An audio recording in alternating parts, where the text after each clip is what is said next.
मैं हुजूर की बारगाह की हाज़िरी दे के आ रहा था तो बिल्कुल बाहर ना मस्जिद नबी शरीफ के जंगले से बाहर निकल के वो बूढ़ी अम्मा, सादे से कपड़े, पंजाब की थी, किसी गांव की थी और उम्र भी बहुत ज़्यादा थी। उसके सादे से जुमले वो दूर बैठ के ना, चूँकि करीब तो ख़वातीन का आना दुरुस्त है भी नहीं और वो आने भी नहीं देते, तो वहाँ बैठी थी। चलें, मैंने भी बहुत सारे नातें सुनी हैं अल्हम्दुलिल्लाह, सुनते रहेंगे जब तक ज़िंदा हैं। पर उस बूढ़ी अम्मा के ना दो जुमले, दो फ़िक्रे, फट गया मेरा कलेजा और कई दिन मैं रोता रहा। वो अपने लबो लहजे में ना, अपने अंदाज में, सादे कपड़े उसके और सादा पुराना दुपट्टा, और ज़मीन पे उसी तरह बैठी थी जिस तरह गरीब लोग बैठ जाते हैं रोटी खाने के लिए, मजदूर बैठ जाते हैं। पता क्या कह रही थी, नात क्या पढ़ रही थी, क्या उसका अंदाज था नात पढ़ने का।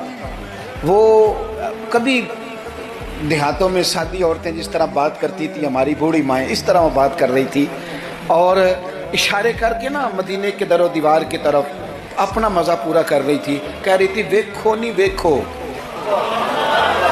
उसका लहजा है, उधार लेके बात कर रहा हूँ, उसका लहजा है, उसकी बात है, और शेर में वज़न कैसा है और जुमले की तरतीब कैसी है ये शायर बताएंगे।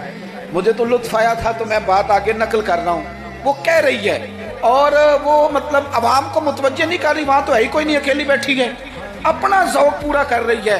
और लगता है कि वो ना, मुझे यूँ लगता है कि जैसे ना वो हुरो गिलमान को मुतवज्जे करके कह रही है और उसकी आंखों में आंसू हैं। थोड़ी देर इतना रोती है कि आवाज़ बाहर आती है उसकी, फिर दोबारा बात शुरू करती है, फिर अपने पल